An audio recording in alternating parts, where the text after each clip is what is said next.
in '99, and I was still in university then. My first trip was just to visit some relatives. I had an uncle out here that was doing a bunch of business throughout China.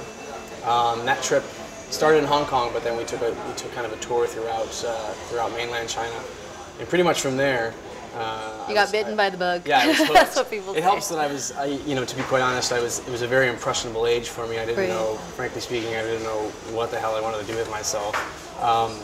So yeah, coming to China at that time and seeing firsthand what was going on was a big deal. And pretty much from that point on, I went back to university and started studying Chinese language, Chinese history, Chinese culture.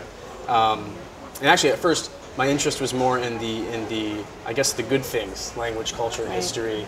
And it was kind of an afterthought that I thought that this could be something I could kind of parlay into a professional sort of career. And so now, bring us up to speed. What do you do right now? And a little bit more about the company you're at. Yeah. So since 2005, July 2005, I've been with Edelman. Edelman is a full-service global PR firm, and I'm sure most people have heard of it. We've got operations all over the place. Up until a couple of years ago, I think most of our business globally was very much mainstream media, sort of mainstream sources and channels of information, print, TV, radio, things like that. But as we all know, the world has been digitized, if you will. Very much so. Yeah. In the PR space, Richard Edelman, like I said, probably a few years ago, 4 years ago, started to decide to really focus on doing cool things in the digital space and driving the initiative there in terms of what PR firms are doing. So now what I do for Edelman in China is head up all of our digital stuff. So essentially what that means is I help brands, I help our clients understand the Chinese internet, navigate their way through the challenges, but also help them grab hold of the opportunities. Everything in terms of social media, internet word of mouth, helping clients find their voice online, helping them truly establish relationships with their stakeholders online, and the sticky stuff like how to avoid issues and crises, and of course if you have one, how to manage it and how to have a brand recovery afterward, things like that. All digital space. Yeah. So it's interesting because everyone knows, or you see that number thrown around, 210 million users in China, internet users in China, and then web-enabled phone, maybe 500, 650. Your clients understand that, but is your job to take that kind of data and turn around and tell them, well, this is what's going on in the space, and this is how you should position yourself, being the PR firm you guys are? Yeah, I mean, there's just a ton of opportunity because there's stakeholders. There's a way to reach stakeholders in many different ways, and there's just, like you said, there's 210 million people online. I mean, not all of those people are relevant to, let's say, brand X, but there are great ways to have dynamic, real sort of conversations and establish real relations with these people online. And that's what I do.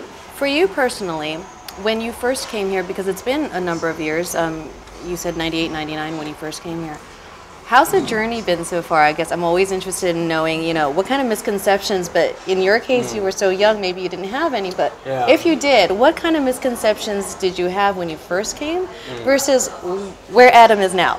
Yeah, I get this question a lot from people, but I think, frankly speaking, to be honest, I am fortunate enough to not have been brainwashed by Western media with their points of view on China.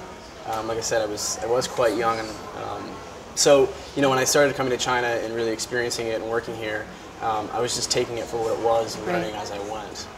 So I didn't have, to be quite honest, I didn't have any conceptions, let alone misconceptions together. I think also too, what a big firm like Edelman or let's just say a foreign company, in our case specifically, we produce a lot of intellectual capital.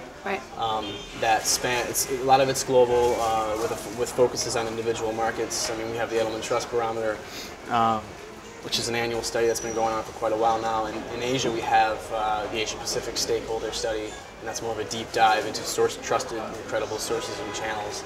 I mean, this kind of stuff, I think, brings great value and insight that I'm not sure most local PR firms are not in a position to be delivering yet.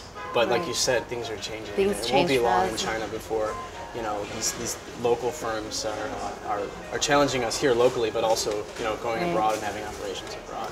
It also helps too. More and more now, you're seeing, you know, I would say over the past 5 years or whatever, since we entered China till about now or a couple years ago, most of our work were multinational companies coming into China and helping them here, right?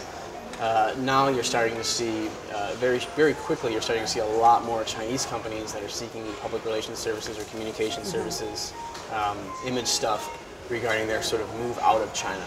So they're in an internationalization.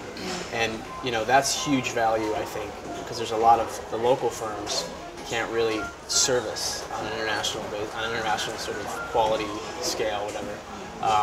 Whereas in Edelman, we've been doing that for 50 years. So it's safe to say, because I've come across people who say, hey, trains left the station. If you weren't here in China already, you know, 5-10 years ago, it's already too late for that foreign company coming in. But maybe what you're saying is it really depends on the sector, because there are still certain sectors that still need foreign expertise and haven't really evolved yet.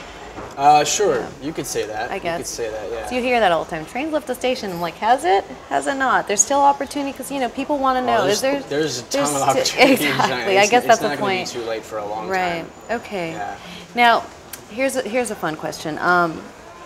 For the foreigner, or the foreign company exec, or the CEO watching this, at the start of their learning curve, as I always say, or new to China in general, what advice do you have for them, you know, in general, or as personally in terms of living and working in China, but also just in general, what words of advice do you have based on the years of experience that you've had here? Right. I think, well, the first thing is based on the misconception I brought up earlier, that if you're going to come into China and try to do business, it's not one market. Don't think of it as one market. The other thing I think is, you know, a lot of people, you know, read a lot about, wow, there's so much going on in China, I've got to be a part of that, I just got to get over there and make money. And I think that is not, one, it's a misconception, and two, it's not, you know, you've got to be committed to China. It's difficult. There's fierce competition from local competitors. Right. It's not easy. You're not going to make money right away. I mean, some people do, but it's, you know, I think those cases are more a stroke of luck. So you're going to have to be committed to China for the long term, and somewhere, you know, in your business proposition, you're going to have to be adding value, you know, to Chinese society, or, you know, to just the larger business environment in China, because there's got to be something in it for China. It can't just all be about you and your company and making revenue and turning profits and things like that. And it's going to take time. You're not, you know, like you said, it's not going to take. You're not going to be here a year and be making the money that you think you might be making, especially if you have no experience in China at all prior to that. Right. So, Adam, thank you for joining me today. Where can people go to learn more information about your company? Well, www.edelman.com is our global site, and from there you can link to all of our businesses throughout the world. And obviously, being the social media guy you are on Facebook also, and all the other. Yes, I am on Facebook. You know, my business card is basically my name, and Google me if you'd like. Right. So, yeah. Great. Thanks for joining us today. Thank you so much. Thanks. Bye-bye.